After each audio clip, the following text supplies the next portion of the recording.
I'm the Executive Director here of the YWCA Kitchener-Waterloo.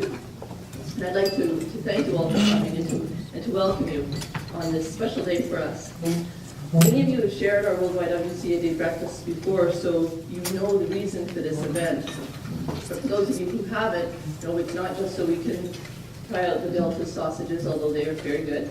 And it's not so that we can talk to you about what the YWCA Kitchener-Waterloo does, although we're very good too. We're here to celebrate our membership in the largest and oldest women's organization in the world. YWCA Kitchener-Waterloo is one of 33 members of YWCA Canada, and YWCA Canada is one of 125 national members of World YWCA.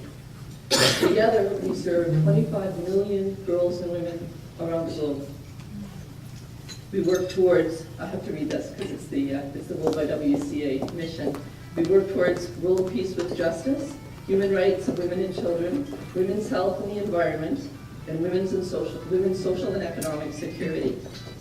And we come together one day each year with our members, our staff, our volunteers, our friends, and our supporters to celebrate, to share our breakfast, and share our stories.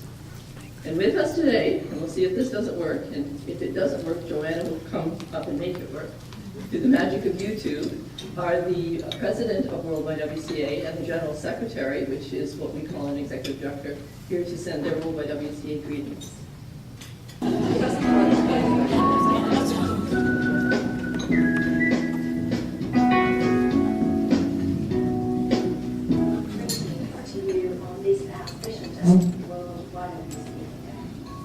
This year we are celebrating women creating a safe world. Imagine what a safe world for women might look like. A world free from violence. A world in which women live with personal security, free from violence in the village, in the home, in the market, in the city, in the world. Imagine a world where women live in economic security, with good work, with freedom of movement, the ability to educate themselves and their children. Imagine a world of political security where women live in peace. And imagine a world of environmental security, a world in which we take seriously the impacts of climate change and act to stop it. This is the world that we celebrate women creating. In the World YWCA, we believe that all women are entitled to live in safety and security. Whatever their circumstances, their status, their background, whatever their religion, their race, their culture, age, ability, or sexuality, all women are entitled to live in a world free from violence, a world of safety and security.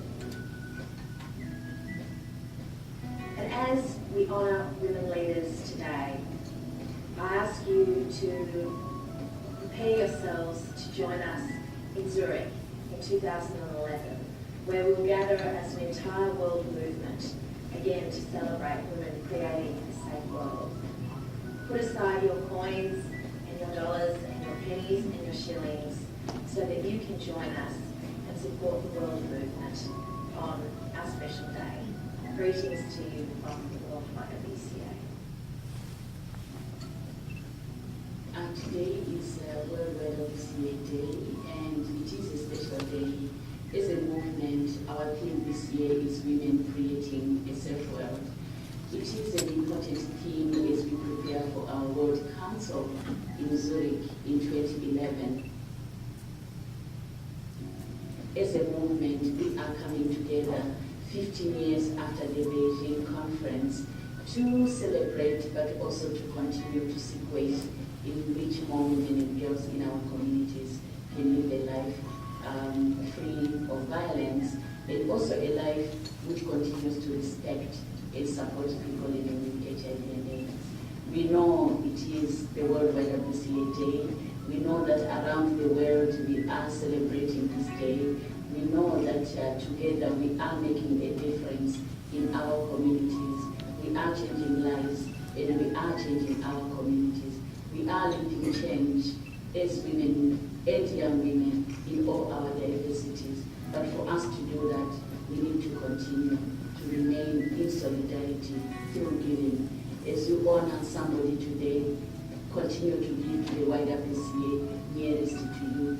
Give your time, give your treasures, give your talents. Just be a member of the YWCA. That in itself is part of the contribution to creating a safe and secure world for all women around the world.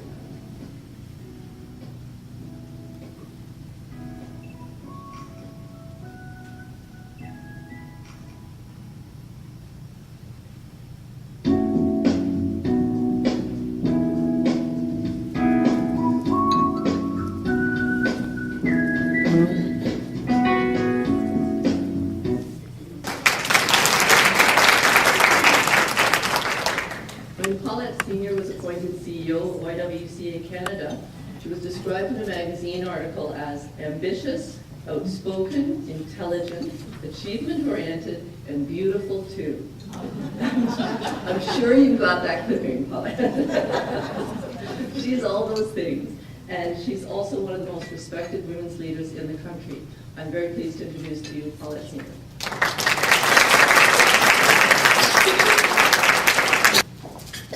Good morning. Thank you so much. Oh my goodness, I wish I had seen that article. Have to save that one for when the days get dark. Okay, so I'm so pleased to be here and to be celebrating with you this special day within the movement of the World YWCA and of YWCAs around the world. And I think it's a particularly important time in our movement. I'd like to say, and in fact, kind of boast about it a little bit. So we're the oldest in the world in terms of women's organizations. And we're also the oldest in Canada on the same realm. We're 140 years old this year. So we'll be actually acknowledging that particular achievement at our annual meeting this year when we meet in Niagara Falls. I'm hoping that many of you will be there. But I also like to describe that as the fact that we are the oldest group of young women that you've ever seen.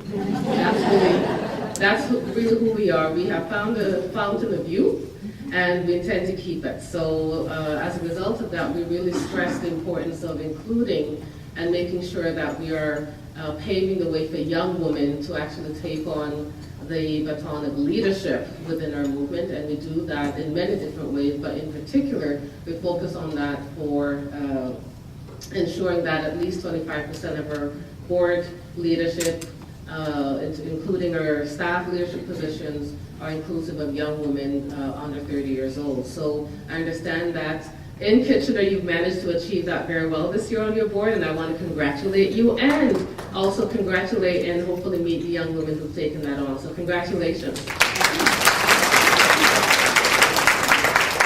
I think it's also important to know that at the world level, 55% of the board members there are young women. So they've really surpassed that tremendously, and at the national, we're just over 26% on the national board. So we're very happy about that. I also wanted to show off a little bit because for the past week I've been completely submerged and immersed in taking French classes. And in some way I need to practice, as my French teacher would say, pratiquer. So what I'd like to do is to completely embarrass myself and take this opportunity to introduce Sonia Linares en français et en anglais. So, let me try.